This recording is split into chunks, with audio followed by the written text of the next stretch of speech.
institutions from classroom learning to global impact. Engineering education aligned with the global goals. Thenpennai ஆற்றில் மாசு கலந்திருப்பதை பற்றி பேசினார்கள். கண்டிப்பாக கடந்த 2 மாதங்களாக எப்போதும் இல்லாத அளவுக்கு தினந்தோறும் நுரை பொங்கி அந்த மக்களிடத்தில் அச்சத்தை ஏற்படுத்தி இருக்கிறது. அமைச்சர், சுற்றுச்சூழல் அமைச்சர். மாண்புமிகு பேரவைத் தலைவர்களே, இந்த தென்பெண்ணை ஆற்று நல்ல விளக்கம். மாசுபாடுன்றது இப்ப நடக்கிறது இல்ல, காவிரி பிரச்சனை போன்று பல ஆண்டுகளாக நடந்து கொண்டிருக்கிறது. முக்கியமாக 2020 ஆண்டன்று ஒரு ஜாயிண்ட் கமிட்டி போட்டு சென்ட்ரல் பொல்யூஷன் கண்ட்ரோல் போர்டு மற்றும் நம்ம தமிழ்நாடு பொல்யூஷன் கண்ட்ரோல் போர்டு மற்றும் கர்நாடக பொல்யூஷன் கண்ட்ரோல் போர்டு 3 பேரும் சேர்ந்து அதுக்கு ஒரு தீர்வு கண்டு, அதாவது பாத்தீங்கன்னா பொதுவாக அந்த தென்பெண்ணை ஆறுன்றது வடகிழக்கு பருவமழையில மட்டும்தான் தண்ணி வரணும். ஆனா 365 நாளும் இப்ப வருது. அது காரணம் என்னன்னா, கர்நாடகால முக்கியமா பெங்களூர் நகரத்துல யூஸ் பண்ற தண்ணியோட கழிவு நீரான 1329 MLD தண்ணீர் வெளியேற்றுறாங்க.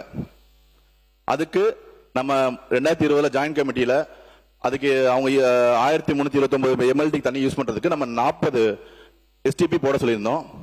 அந்த முந்தைய அரசு அது வலியுறுத்திருந்தாங்க, சென்ட்ரல் பொல்யூஷன் கண்ட்ரோல் போர்டும் அதை வலியுறுத்திருந்தாங்க. ஆனா கர்நாடக அரசு இப்போ 26 STP தான் போட்டிருக்காங்க. அதுலயும் 3 செயல்பாட்டில் இல்லை. அதனால நம்ம அரசு பொறுப்பேற்ற பிறகு 29ஆம் தேதி, நான் அதாவது மினிஸ்டர் பொறுப்பேற்ற 21ஆம் தேதிக்கு அப்புறம் 29ஆம் தேதியே மாசு கட்டுப்பாட்டு வாரியம் சார்பாக அணை நீர்வீழ்ச்சி மற்றும் அதை கண்காணிக்கும் விதமாக real time water quality monitoring system செய்து அப்ப நம்ம மானிட்டர் பண்ணிருக்கோம். அதுக்கப்புறம் மாண்புமிகு சட்டமன்ற உறுப்பினர் சொன்ன மாதிரி நான் போய் ஆய்வு பண்ணும்போது பாத்தீங்கன்னா 0 லெவல்ல இருந்து வந்தோம். அதாவது என்ட்ரியில இருந்து அந்த பார்டர்ல இருந்து அடுத்து கிளவரிப்பட்டி டேம் அதுக்கப்புறம் கிருஷ்ணகிரிக்கு போனோம். அது என்ன ஆகுது அப்படின்னா, அந்த தண்ணி கிளவரிப்பட்டி டேம்ல மட்டும்தான் அந்த ஸ்பில்வேனால அந்த ஃபோம் மாதிரி வருது. ஏன்னா அவங்க யூஸ் பண்றது எல்லாமே பாத்தீங்கன்னா அந்த சீவேஜ் வாட்டர் தான் விடுறாங்க, அதனால ஸ்பில்வே வருது.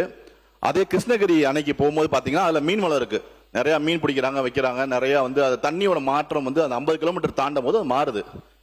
அதனால பாத்தீங்கன்னா அதன் தொடர்ச்சியா வர போன மாதம் 30/7/2026 அன்று மத்திய மாசு கட்டுப்பாட்டு வாரியத்தின் தலைமையை திரும்ப நாங்க தொடர்பு கொண்டு மாண்புமிகு முதலமைச்சர் அவர்கள் கவனத்துக்கும் கொண்டு சென்றோம். அதன் தொடர்ச்சியாக அன்னைக்கு 30/7/2026 போன மாசம் மத்திய மாசு கட்டுப்பாட்டு வாரியத்தின் தலைமையில நம்ம கர்நாடக மாசு கட்டுப்பாட்டு வாரியமும் நம்மளும் சேர்ந்து இணைந்து ஒரு வீடியோ கான்பரன்ஸ் நடத்தினோம். அதுலயுமே இன்சூஸ் பண்ணிருக்கோம், அவங்க பண்றேன்னு சொல்லியிருக்காங்க என்பதை மாண்புமிகு பேரவைத் தலைவர் வாயிலாக மாண்புமிகு உறுப்பினர் அவர்களுக்கு தெரிவித்துக் கொள்கிறேன். பேசுங்க. நன்றி.